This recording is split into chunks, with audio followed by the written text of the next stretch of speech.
आज हम सीखेंगे एक्सेल में इनवॉइस बनाना कि एक्सेल में हम किस तरीके से अपना इनवॉइस बना सकते हैं। मैंने आपके लिए सिंपल पेज के लिए बनाया हुआ है कि हम इस तरीके से इनवॉइस बनाते हैं एक्सेल में। तो चलिए शुरू करते हैं बिना टाइम गवाएं। सबसे पहले आपको ये डिटेल मैंने बना रखा है तो मैं डिटेल हटा देता हूँ ताकि आप लोगों को मैं शुरू से समझा सकूँ। फॉर्मेट इसलिए मैंने पहले बना लिया क्योंकि अगर मैं फॉर्मेट साथ में ही बनाता तो काफ़ी ज़्यादा टाइम लगता। आपको सिंपली इस तरीके से अपना फॉर्मेट बना लेना है।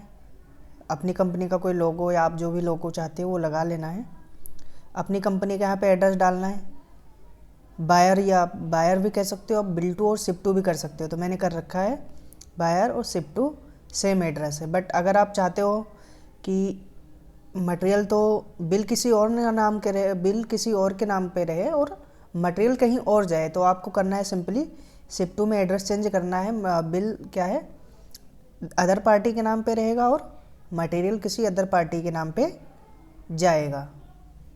सिंपली आपको यहाँ पे इनवॉइस नंबर डाल देना है। इनवॉइस नंबर मस्ट होता है क्योंकि इनवॉइस नंबर एक ट्रेसबिलिटी के लिए होता है और हमारा एक काउंट भी होता है कि हमारे पास कितने बिल हैं, क्या है, एक ट्रेसबिलिटी होती है यूनिक नंबर की वजह से। डेट डाल देनी है, थ्रो किसके थ्रू जा रहा है, by road, by year, vehicle number, और अपना आप यहाँ पे कोई और डिटेल डालना चाहते हैं तो आप डाल सकते हैं।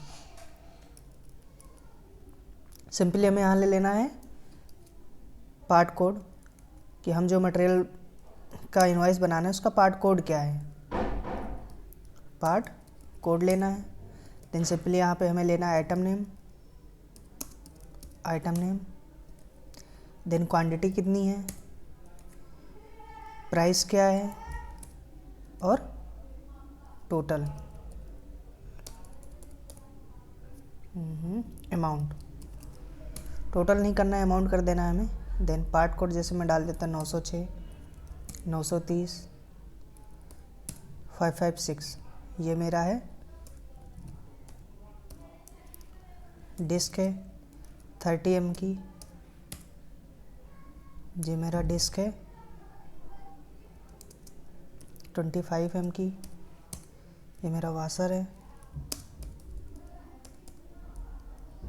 वाशर 10 mm का, इसकी क्वांटिटी है 500, 1000, 6000।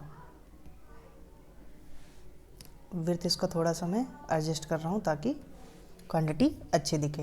प्राइस सपोज मैं इसका ले लेता हूँ, प्राइस 500 ज़्यादा हो जाएगा, मैं इसका प्राइस ले लेता हूँ 1 रुपये 2 पैसा, इसका प्राइस ले लेता हूँ 5 रुपये, इसका प्राइस ले लेता हूँ 6 रुपये 5 पैसा। अब हमें यहाँ पर अमाउंट करना है कि इनका कितना अमाउंट हुआ। सिंपली इक्वल प्रेस करेंगे, क्वांटिटी को हम मल्टीप्लाई करेंगे प्राइस से कि एक प्राइस का कितने रुपए है, 600 हो गया। देन सिंपली इस फॉर्मूले को हम ड्रॉप डाउन कर लेंगे। ड्रॉप डाउन हो गया है, आपके पास ये यहाँ पर बेसिक अमाउंट हो जाएगा। हम इसको यहाँ पर लिख लेते हैं, अपना फॉर्मेट बनाते हैं। सबसे पहले हम बनाएंगे CGST। जो GST होता है आपको पता होगा, GST होती है हमारी 4 तरीके की, CGST, SGST, IGST और UTGST। UTGST जो हमारा यूनियन टेरेटरी स्टेट होती है उनके लिए लगता है हमारा UTGST, पर मोस्टली आपको देखने को मिलेगा CGST,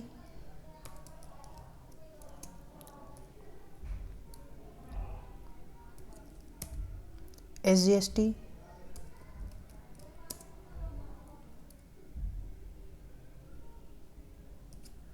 और IGST।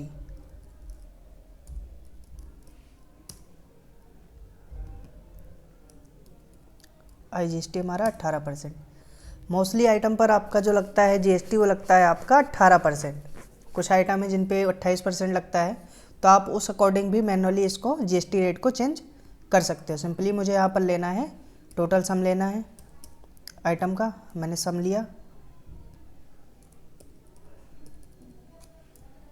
Equal press. यहाँ पर मुझे इन सब का टोटल मिल गया है। अब मुझे इनका चाहिए 9% क्योंकि मेरा जो मटेरियल है दिल्ली एड्रेस का, सॉरी इसको मैं कर लेता हूँ, सॉरी नोएडा टू दिल्ली है, तो मुझे यहाँ पर लगाना है 18% IGST।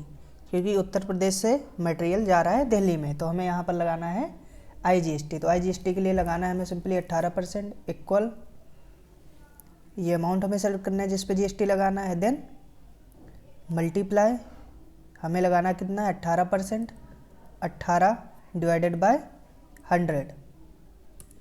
आप देख सकते हैं 8,028 रुपये GST यहाँ पर हो चुका है। देन सिंपली मैं सेल इंसर्ट कर लेता हूँ। अब यहाँ पर हम डाल देते हैं टोटल, देन हमें सम का फॉर्मूला लगाना है, इक्वल प्रेस करना है, इक्वल देन सम।